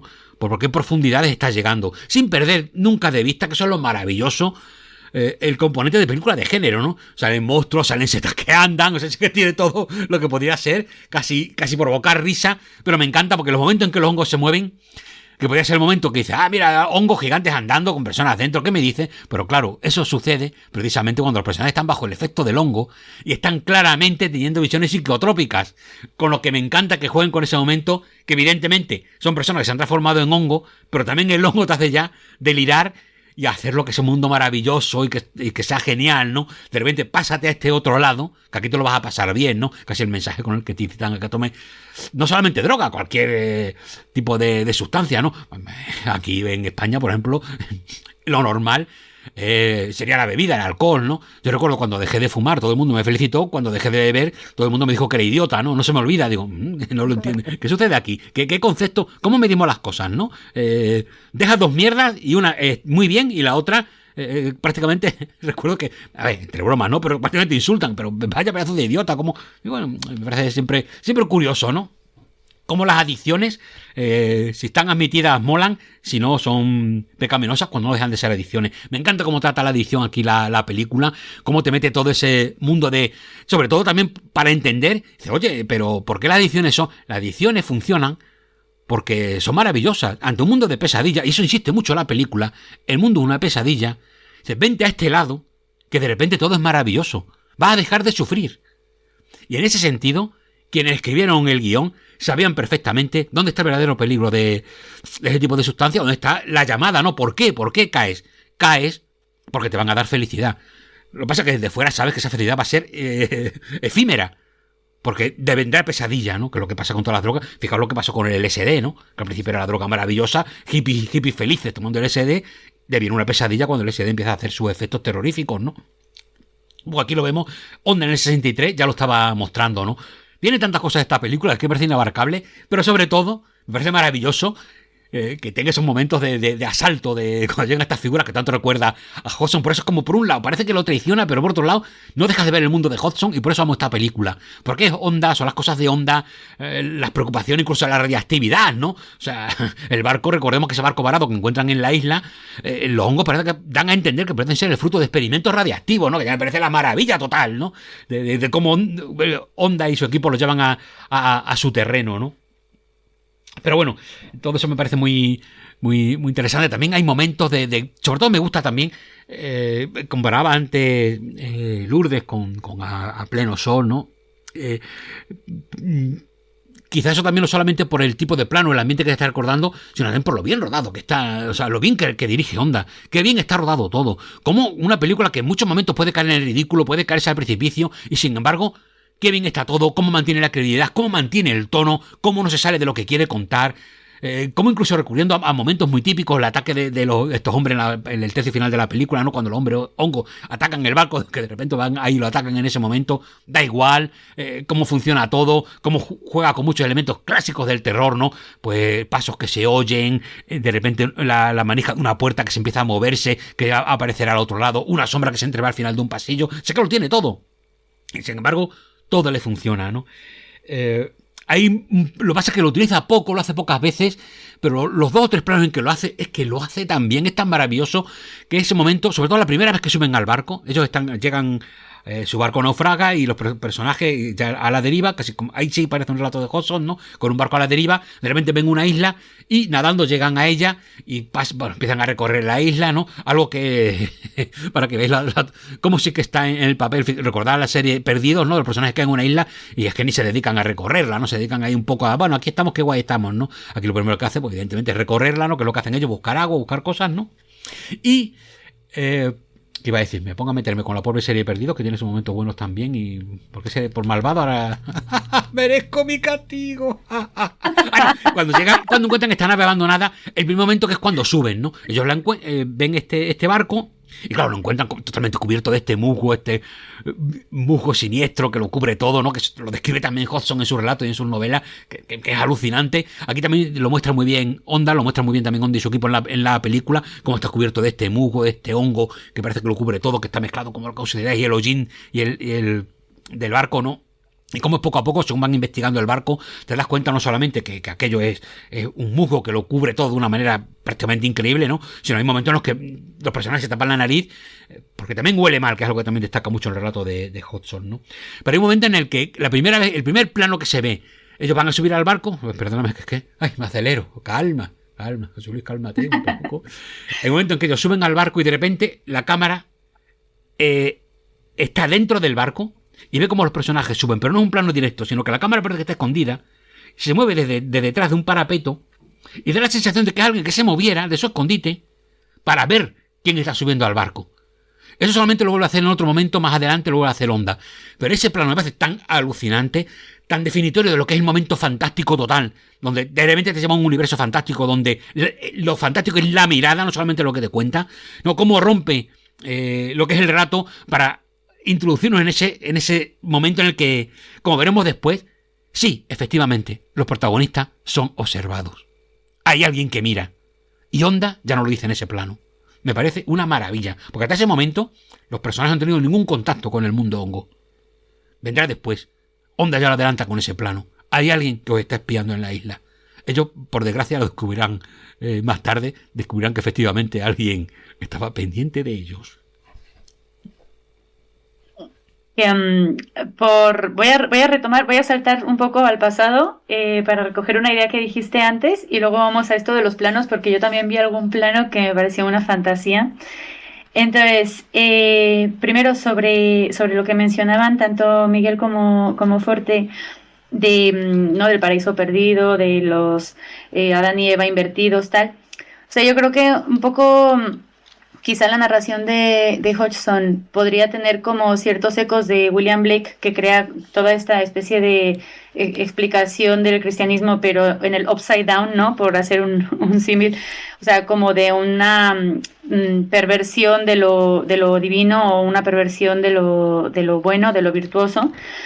Pero fíjate, yo creo que justo en el relato de Hodgson, si bien esa isla no es el paraíso, sino más bien el infierno, como dijeron, yo creo que justo el relato marco es lo que hace, o digamos, pone de manifiesto que el relato es mucho más luminoso que la película, en el sentido de que en el relato son los que están en la goleta los que, a pesar del miedo que puedan tener, deciden darle comida al que lo necesita.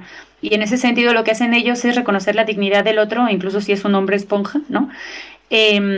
Porque le están dando un trato humano, o sea, le están tratando como un igual, o sea, poniéndose un poco en su lugar, tienen cierta empatía. En cambio, en el relato marco de la de Onda, de Matango, el trato es a la víctima / narrador, que también es el trato que le dan, es un trato que deshumaniza. El tío está metido entre rejas como una especie de experimento científico al que ni siquiera se acercan y hacia el cual no sienten ningún tipo de compasión, o sea, lo tienen ahí para estudiarlo, ¿no? Entonces también en ese sentido creo que lo que denota el relato sobre el marco cultural en el que se inserta cada narración, creo que es muy significativo, ¿no? Más allá de lo que haga el hongo o de cómo actúe cada personaje, creo que ese relato marco es interesante. Luego también sobre lo que decías, Fuerte, sobre la droga efímera y destructiva, que también en tu crítica que tienes para el antepenúltimo es muy interesante y recomiendo que la lean porque a mí me gustó mucho cómo explicas muy bien ambas historias. Es verdad, ¿no? O sea, la droga en el fondo te da un placer efímero, cada vez necesitas más, cada vez te destruye más. Y creo que en el fondo sí que se puede establecer el símil, ¿no? En el sentido de que te termina, entre comillas, o quizá en algunos casos no tan entre comillas, deshumanizando.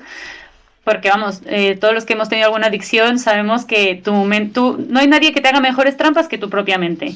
Y si te quieres convencer de que fumar es lo mejor incluso para tu salud, es que vamos, te vas a convencer en plan, no, claro, porque estoy más delgada, no, porque ¿sabes? Al final te convences. Pero totalmente. Es que es así, te ¿no? convence O sea, de que es bueno, de que tiene cosas muy buenas, claro. Claro, es que el hongo somos nosotros, ¿no? Entonces, es como que sí, o sea, creo que está como muy bien representado en ese sentido cómo opera, ¿no? Y cómo desde afuera se ve esa decadencia, pero que tú desde dentro, bueno, el doctor, el profesor en el relato marco final dice, es que los otros sí están vivos y yo no, ¿no? O sea, cuando los otros seguramente ya están champiñonizados por completo, pero claro, él lo que también tiene, yo creo, además de ser tratado como una bestia, es que tiene un mono de la leche, o sea, digo, es que el tío es medio hongo, medio persona, entonces, como ya se ha empezado a convertir, es como que tiene esa añoranza de algo que no puede tener y yo creo que el tío está sufriendo un síndrome de abstinencia total, no sé, yo lo leí un poco así. También es verdad que el trasfondo es tan misántropo que incluso se ve un poco en cómo está filmado, ¿no? Miguel, creo que eras tú el que mencionabas cómo era la dirección de arte ahí al comienzo, ¿no? Con esta ciudad luminosa, bueno, sí, como llena, que parece casi de cyberpunk, ¿no? O sea, como oscura, pero llena de letreros luminosos y llegamos a la intimidad de esta habitación donde nos va a contar una historia terrible, ¿no? Entonces, bueno, no sé, o sea, yo creo que en ese sentido, cómo se ve desde afuera.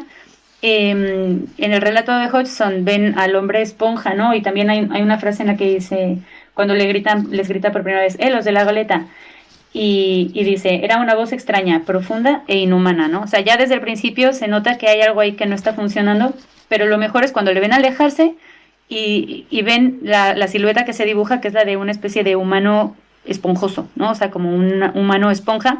Y en ese sentido, me parece que, ¡buah! ¡Qué imagen!, ¿no? O sea, porque lo que mencionabas, Fuerte, del barco y de este musgo, es que me lo imaginé como emergiendo de la piel del personaje, ¿no? Y luego, por otro lado, cómo le ven desde fuera en la habitación, en el caso de Matango, pues le ven de un lado, parece completamente humano, pero en el otro está completamente deforme, ¿no? Ya como... sí, como un infrahumano. Pero bueno, en todo caso, yo creo que me pareció como muy interesante. También la elección, o sea, no solo en esta estética cyberpunk que tienen esa parte, y luego, desde luego, el diseño de arte en la isla, que es una locura, sino también en la elección de planos. Hay otro plano en el que van corriendo en la playa. Y entonces, cuando yo lo estaba viendo, a ver, seguramente Miguel o Forte, corríjanme, porque seguro hay un nombre para este plano, pero es un plano que yo le llamo plano antiamericano, porque es un plano que va como de la cintura para abajo en vez de mostrarte como de las rodillas media para arriba, te muestran como la otra parte, lo contrario, al plano americano. Entonces es como ese plano que es nada más de piernas, que no tampoco llega a ser un plano detalle porque es demasiado grande, no sé, es como muy bizarro. Entonces ya desde ese plano dije, ¡buah! Es que va a ser muy gracioso cuando se ponga loco y psicodélico, y así fue, ¿no? Y luego ya por sacar un tema más, no sé si esto es que yo estaba muy flipada, porque de verdad, les digo, de verdad que yo en el comienzo, pese a las velas esas animadas que están donde aparecen los títulos iniciales y tal, yo es que veía a pleno sol todo el rato. Hay varios momentos, por ejemplo, en el que la señorita Mami, ¿cómo se llama? ¿Señorita Mami? La cantante, Mami, ¿no? Se llama. Cuando Mami se pone a cantar y ahí con el pequeño como ukelele barra guitarra chiquita, me recuerda mogollón a cuando la mujer en cuestión en A Pleno Sol también está tocando la guitarra. O el momento en el que coge este tío y le tira su manuscrito al otro al mar. Es que eso también está en A Pleno Sol, o sea, eso de tirarle el manuscrito. Pero bueno, lo que me interesó más de ese momento, más que la similitud que yo le encontraba todo el rato, pero porque, bueno, ya saben que soy muy fan de Alain Delon, más que eso, lo que me llamó mucho la atención es que cuando le tira el manuscrito al mar, él le dice, ¿qué haces? Pero si era mi mejor obra. Y hay otro momento más adelante en el que habrá un flashback a un bar en el que el tío está escribiendo y dice, ¿y qué hace este? Y dice, no, está copiando algo que alguien más escribió. Y dice, bueno, es que no hay otra forma, no, algo así como viene a decir, no hay otra forma de crear o algo así, como copiando, ¿no? O sea, también como enfatizando un poco el sentido de, bueno, esto es una adaptación, o sea, en el fondo, ¿no? El mejor artista es el que roba, ¿no? No el que copia, sino el que roba. Entonces, eso también me pareció como muy interesante de la película y también lo quería mencionar. Es que habéis comentado estas dos películas, la habéis citado, la de La aventura de Antonioni y la A Pleno Sol del Clement. Acabo de mirar la fecha y son las dos del 60. O sea, probablemente las pudieran haber visto. Son dos películas que además en su momento tuvieron un impacto muy bestia, ¿no? Me encanta que hayas comentado lo del escritor, porque me llama también la atención que uno de los personajes más desagradables de la historia es precisamente el escritor, el que supone que tiene cultura, el que tiene algo, sin embargo refleja como lo peor. Es como si también achacara onda a que la cultura de su momento no está haciendo nada. No es como si está con los peores vicios. Lo que te has dicho, copiar está bien, para que yo sea original, si puedo copiarle a este otro y yo llevarme el dinero, ¿no? Cosas así, sino que además es el primero de los primeros que se deshumaniza, ¿no? El primero que quiere robar la comida, el primero que quiere, bueno, no el primero que quiere atacar a las mujeres porque hay otro que es igual que él o casi peor, pero el primero que amenaza a los demás con un... Bueno, en fin, es que hay varios que lo hacen, pero él está en todos los meollos que salen, mal rollero y peores. Ahí está el escritor siendo uno de los personajes más desagradables del relato, ¿no? Que también llama la atención porque por regla general siempre te ponen... Pero claro, como ahora casi todos esos relatos y novelas horribles que el protagonista es un escritor, ¿no? Siempre parece el más molón y el mejor, ¿no? Parece que ser escritor ya te pone por encima de los demás. Onda también le pega un guantazo en la cara a toda esta tontería, ¿no? Vemos un escritor que es lo peor de la EZ, ¿no? Están el escritor y el otro tipo, el acosador, que vaya dos personajes, ¿no? Pero bueno, es que también el otro que tú comentabas, el pijo, el rico, ¿no? El que todos temen y todos respetan, porque claro, por el dinero, en cuanto de repente el dinero no sirve para nada, tú también eres una basura, ¿no? De hecho, me encanta también ese detalle que no hemos comentado, pero como digamos, el que es el dueño del barco, que es el tipo que se supone que tiene poder y dinero, ¿no? Cuando llega a la nave abandonada, en ese momento también quiere mantener ese estatus social, ¿no? Es el único que tiene una habitación para él solo. Y llega un momento en que esa cárcel va a ser la prisión. O sea, como todo deviene en su parte oscura, ¿no? Y él ya obligado por los compañeros a que iba con todos, ¿no? También es el primero que roba comida por la noche para comerla, él solo sin tener en cuenta a los demás. Pues no sé, es que todo bajeza en esta película, ¿no? Como el otro le vende comida robada a cambio de dinero, pensando que cuando se escape todo ese dinero del rico a él le valdrá, ¿no? Precisamente cuando este personaje muere, Onda lo muestra, otro plano maravilloso, lo muestra rodeado de todos esos billetes que se le han quitado del bolsillo, cuando es el primero que descerrajan con un tiro, ¿no? Es que la película tiene tantos momentos de tremendo, impactantes, de oscuridad, que no sé, es increíble que esta película se hiciera, ¿no? Y sobre todo un director que precisamente en ese momento aunque estuviera haciendo otro tipo de cine, otro tipo de películas, evidentemente, pero lo que le estaba dando la fama internacional era, y lo que estaba dando, digamos, como que tiene una figura épica del cine, ¿no? O lo que es reconocido hoy en día al menos, son precisamente sus películas de monstruos de kaiju, de Godzilla, ¿no? Es una maravilla, me parece una maravilla de película en todos los sentidos. Iba a decir algo, Lourdes, de dinerito. Las clases sociales como también las dinamitan en la película. Bueno, es que la película dinamita todo, ¿no? Te deshumanizas y toda la sociedad, ves todo el anverso y todo es fulminado, ¿no? Como antes dijimos, ¿no? La sociedad nos impone unas barreras, en cuanto hay hambre todas desaparecen y sale lo peor de nosotros, lo que al fin y al cabo vemos un poco en la película de Onda. Aunque hay un par de personajes que mantienen, o tres que mantienen su integridad, ¿no? Que de 3 de 7 no está nada mal, pero claro, es que se ven arrollados por completo por la maldad, ¿no? Que un poco lo que sucede en la realidad, ¿no? O en los peores momentos de la realidad, ¿no? Que el bien no puede luchar contra el mal, ¿no? Por eso la película donde tiene tanta desesperanza, ¿no? Lo que transmite la película, a diferencia de la melancolía o la tristeza profunda que transmite el relato de Hodgson, ¿no? Que te dan pena a esos personajes abandonados en la isla, mientras que aquí te da horror esos personajes de la isla, ¿no? Es la otra gran diferencia. Y repito, es que a mí lo que no me deja de fascinarme es como hay tantas diferencias a la letra, al espíritu, etcétera, y sin embargo me sigue pareciendo una adaptación maravillosa de Hodgson, ¿no? ¿Cómo puedes hacer una adaptación cambiándolo todo y al mismo tiempo ves a Hodgson, ¿no? Que eso es la gran maravilla, ¿no? Porque está el maldito hongo reinterpretado, todo lo que tú quieras, pero no deja de ser esa invasión increíble, ¿no? Esa invasión extraña, incontrolable, por algo tan inverosímil como puede ser un hongo, ¿no? O el musgo, ¿no? Me parece alucinante. Yo, a ver, quería retomar varias cosas.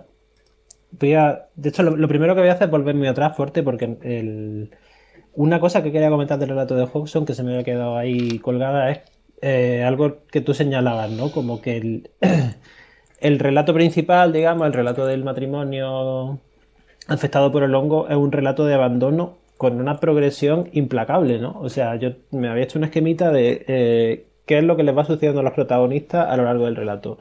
Primero, un abandono, que es que la tripulación los deja solos en el barco. O sea, el primer abandono es humano, ¿no? La humanidad les falla.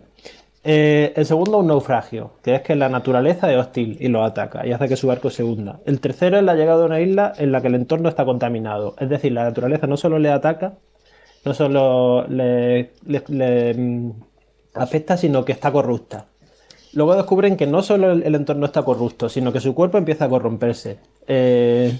Y luego no solo descubren que su cuerpo empieza a corromperse en consonancia con la naturaleza, sino que además esa corrupción genera hambre, genera ganas de más, genera esa adicción de la que hablabais. Y por último, que esa adicción entraña la transformación, la asimilación de la plena corrupción, ¿no? En ese sentido, yo creo que Hodgson ahí, su relato tiene un sentido trágico, ¿no? Yo creo que, por un lado, un sentido trágico que no sé hasta qué punto, lo que decía antes, hay una burla, no por parte de Hodgson, sino interna al relato de sus convicciones cristianas que son desmontadas. Es decir, el hongo da una serie de pasos implacables y los deja totalmente indefensos. Y sin embargo, el relato de Onda en este sentido es como mucho menos pautado, digamos, ¿no? O sea, de hecho, la única progresión que yo creo que hace Onda en el relato es al principio, cuando los personajes, en esos planos del barco que se va entrando en la niebla, que se va perdiendo en la inmensidad del mar, aislar a los personajes de su contexto habitual, de las calles de Tokio, de sus trabajos, de sus vidas cotidianas, de lo que sea, para en el momento en el que los aísla y los plantea los propones como en mitad de la naturaleza, en mitad de la soledad, empieza a emerger lo que realmente son, ¿no? Iba a decir yo también que una de las cosas que me parece que hace muy interesante el uso del relato marco en ambas obras es el tema de la visibilidad frente a la invisibilidad, ¿no? Yo creo que, bueno, esto ya lo habéis comentado un poco, pero Hodgson, una de las cosas que hace magistralmente es no mostrar nunca.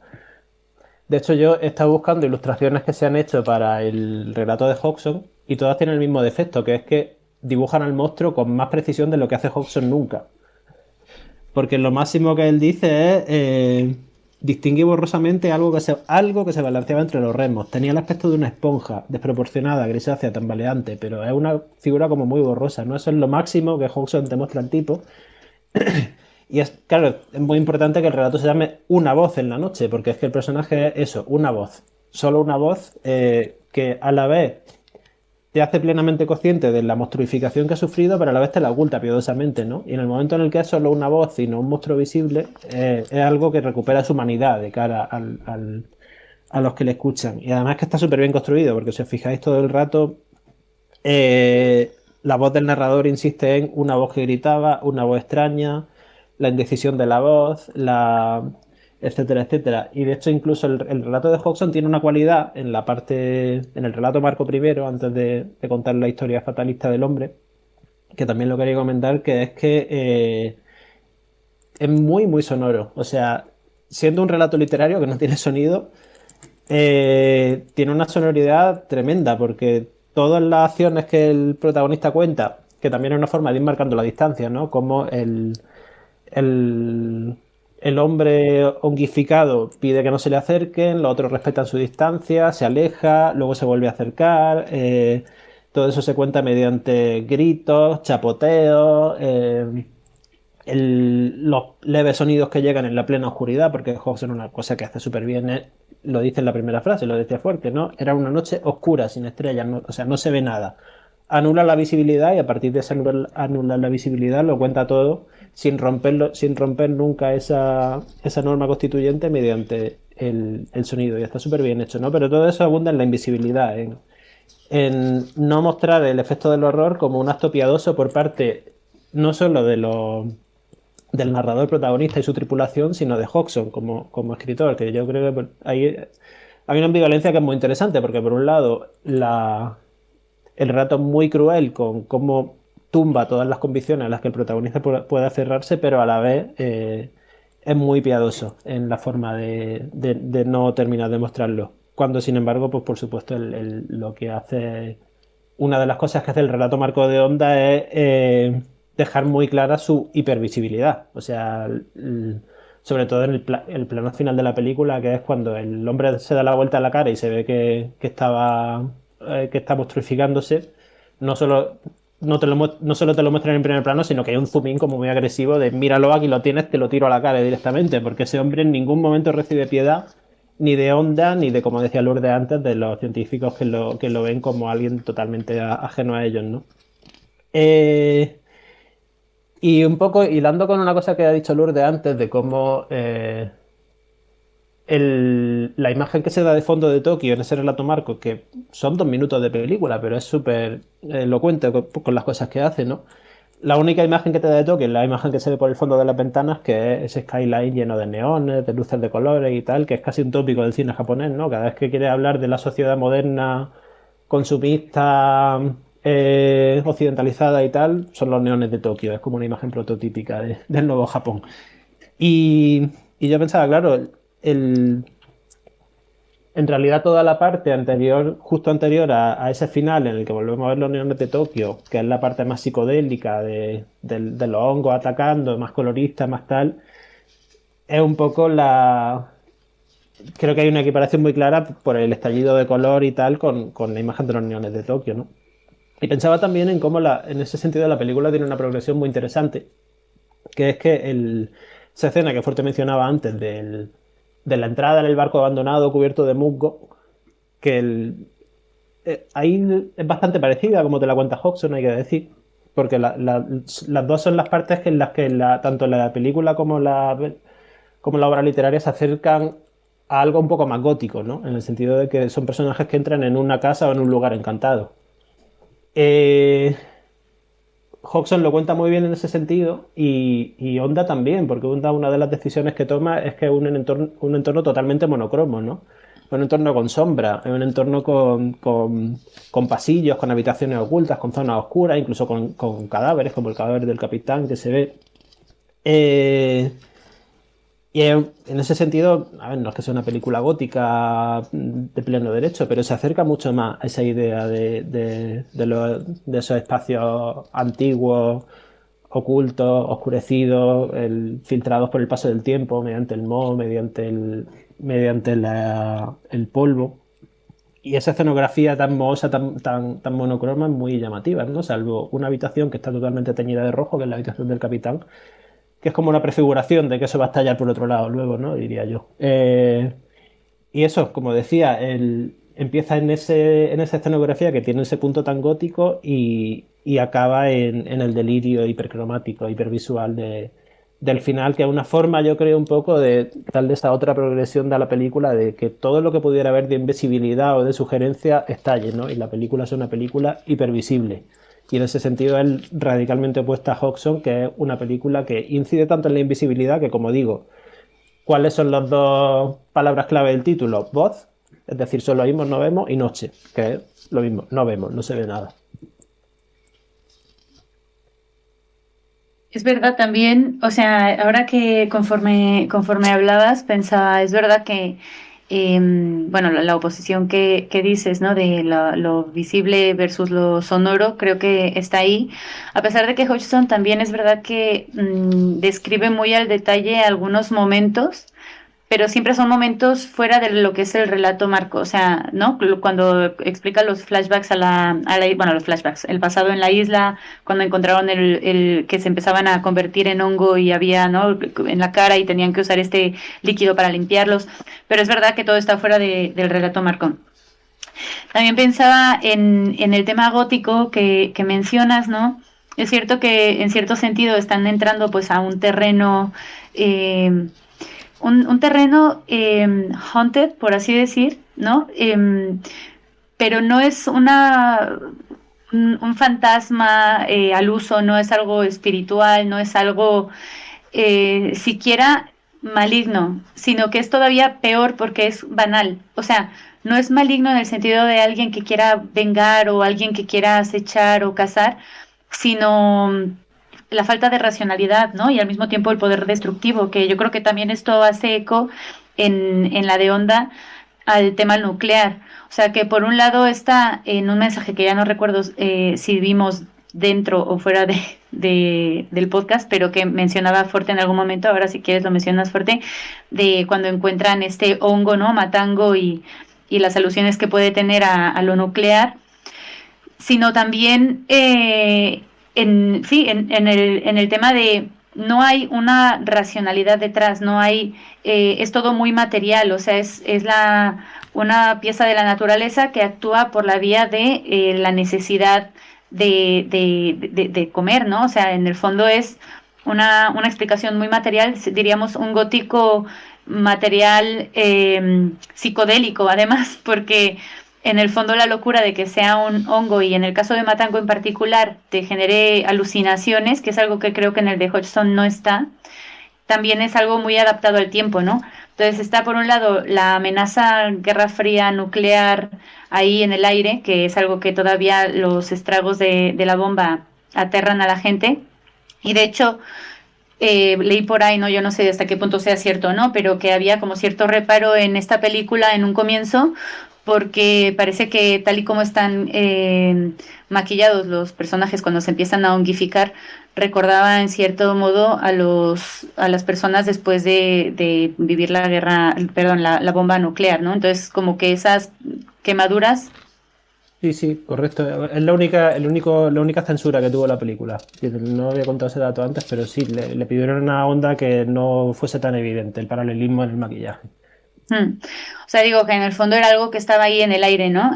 Nunca mejor dicho, estaba ahí en el aire y que en el fondo también le aporta un metarrelato marco, quizá, por así llamarle, a la película de Onda, que también tiene que ver con este miedo nuclear. O sea, que también hay un poco de eso en el barco, cuando no se encuentran con este especie de espécimen en un frasco y mencionan eso de, bueno, podría ser un experimento nuclear, podría ser de Estados Unidos o podría ser de los comunistas, es que ya no sabes, ¿no? Entonces también está esa tensión ahí en el aire que creo que también añade otra capa más de significado a lo que está ocurriendo, ¿no?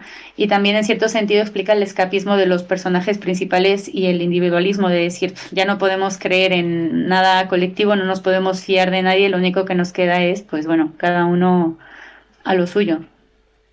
Uh-huh. Sí, ya comentamos que el momento en que se comenta que el origen del hongo quizá, o se apunta que quizá sea un origen radioactivo de experimentos que están haciendo, ¿no? Pero me encanta eso que ha recordado ahora Lourdes, que me parece un detalle estupendo, ¿no? Que precisamente cuando se comenta qué nacionalidad tendrá, que no han descubierto qué nacionalidad tiene el barco, ¿no? Han encontrado el cuaderno de bitácora donde descubren que se estaban haciendo experimentos, que era un barco científico, también por otros objetos que encuentran, ¿no? Pero que no son capaces de saber la nacionalidad del barco. Dice, es como si lo ocultaran a propósito, conscientes de que estaban haciendo algo que no era legal, ¿no?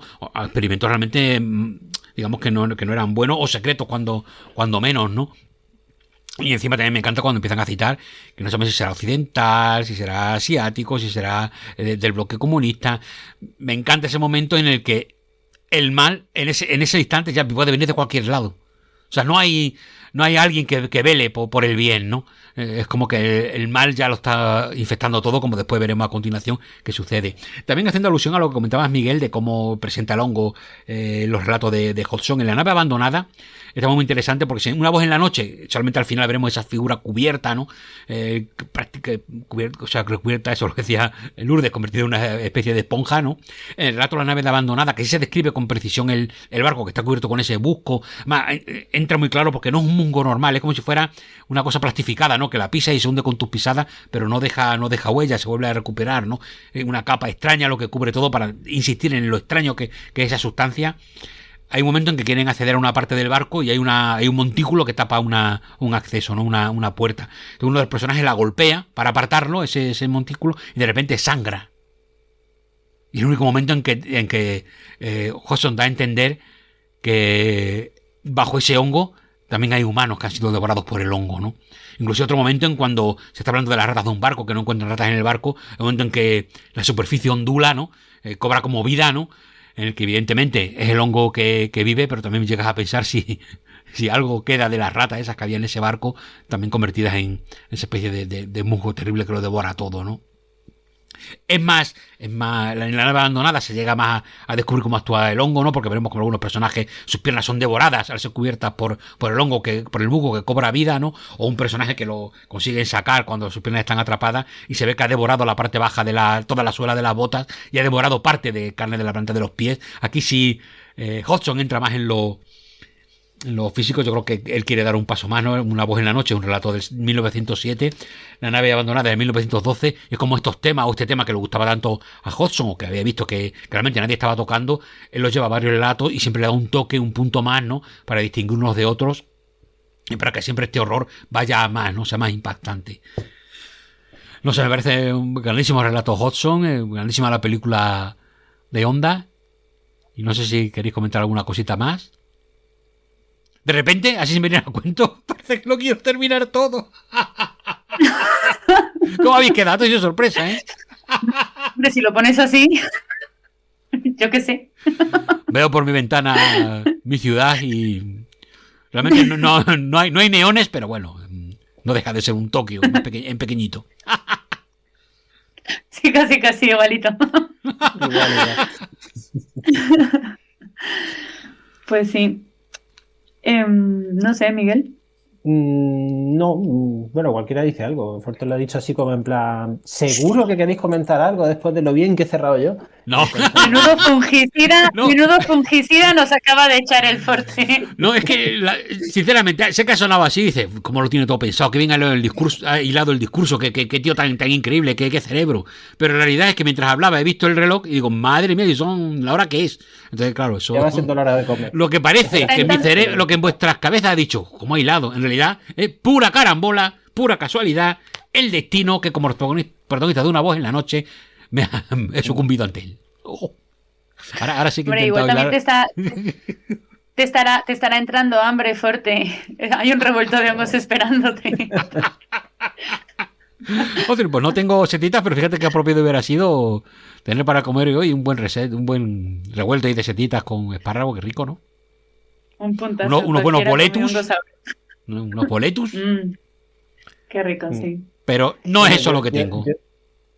Yo sí quiero comentar, como forma de cierre también, que no lo había dicho al principio, pero este es nuestro programa número 50, una cifra redonda, así que apreciemos el momento que estamos viviendo.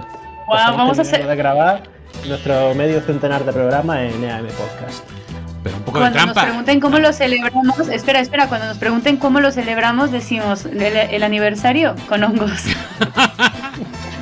Pero en realidad es engañoso, porque en realidad es el programa 51, con esta manía de poner programa número 0, porque recordad que hay un programa número 0. Bueno, es un programa, es un experimento. El canal de este podcast nació como un experimento en el que volcamos ese programa, luego dejamos de hacerlo durante varios años y por no abrir otro nuevo lo retomamos. Entonces lo dejamos ahí como con una numeración extraña, que es una crónica del Festival de San Sebastián de 2017, si no recuerdo mal. Sí, pero después... es como la primera tortita que te sale mal y la tiras, pues.